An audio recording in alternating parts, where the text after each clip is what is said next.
بسم اللہ الرحمن الرحیم۔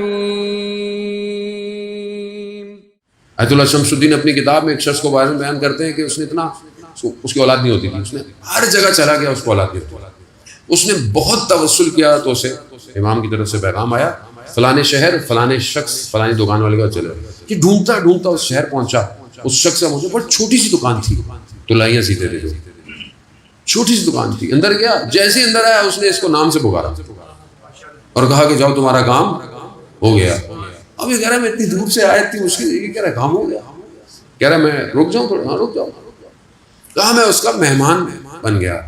اب میں نے اس کو کھانا دیکھا تو روٹی اور دہی، لیکن میں نے اس سے لذیذ کھانا نہیں کھایا تھا، حالانکہ خود بہت بڑا امیر آدمی تھا۔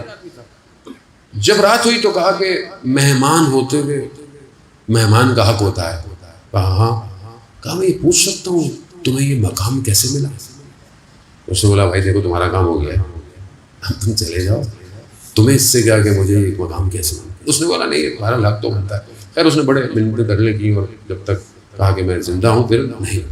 اس نے بولا کہ میری تو یہی دکان تھی، کیونکہ پرانا زمانہ تھا، حکومت غاصب حکومت تھی، شاہ کا دور تھا، تو کہا کہ سامنے ایک جو یہاں کا گورنر جو تھا اس کا ایک نگہبان تھا، ایک سیکیورٹی والا جوان لڑکا تھا، وہ میرے پاس آتا تھا اور اس نے مجھے کچھ پیسے دیے تھے کہ ان پیسوں سے گندم خریدنا اور میں تم سے صرف 2 روٹیاں لینے آؤں گا، میں اس کی نوکری تو کرتا ہوں مگر میں اس کا کھانا نہیں کھا سکتا، روٹی میں اپنے پیسوں کی جو بھی ہے میں کھاؤں گا۔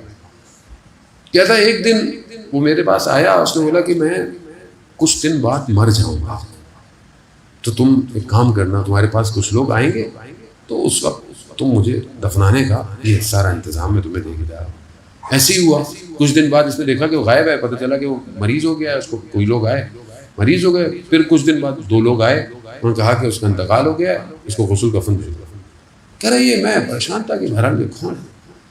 پھر اسی رات کو وہ 2 لوگ آئے، کہا کہ ہمارے ساتھ چلو، مجھے لے گئے، میں چلا گیا، میں جہاں رہتا تھا میں جانتا تھا، لیکن ایک عجیب سی جگہ تھی کہ میں نے کبھی دیکھی نہیں، کچھ لوگ جمع ہیں اور ان میں ایک بہت نورانی شخصیت کھڑی ہوئی ہے اور سب ان کی باتیں سن رہے ہیں۔ باتیں کرتے کرتے انہوں نے کہا کہ اس جگہ کی وہ جو جوان کو نوکری دی ہوئی تھی وہ نوکری اس کو دے دیں، اس کو دے۔ اب یہ سمجھا کہ پتہ نہیں وہی جو نوکری کرتا تھا، وہ ڈیوٹی کرتا تھا، وہ کہا نہیں میں ان کے یہاں نوکری نہیں کروں گا۔ کہہ رہا نہیں یہ وہ والی نوکری نہیں ہے، یہ امام کی نوکری ملی ہوئی تھی۔ تو کہا بس اس دن سے مجھے نوکری ملی ہے، مجھے جو نوکری کا پیغام آتا ہے میں اس کو انجام، امام نے جو تمہیں میرے پاس بھیجا ہے میری نوکری امام کی ہے۔ عزیزان محترم، امام یہ نہیں دیکھتے کہ چھوٹا ہے، بڑا ہے، فقیر ہے، امیر ہے، امام باطن کو دیکھتے ہیں، باطن۔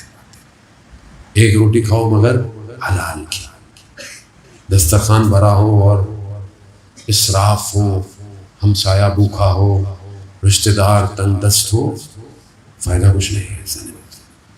باطن صاف کرنا ہے۔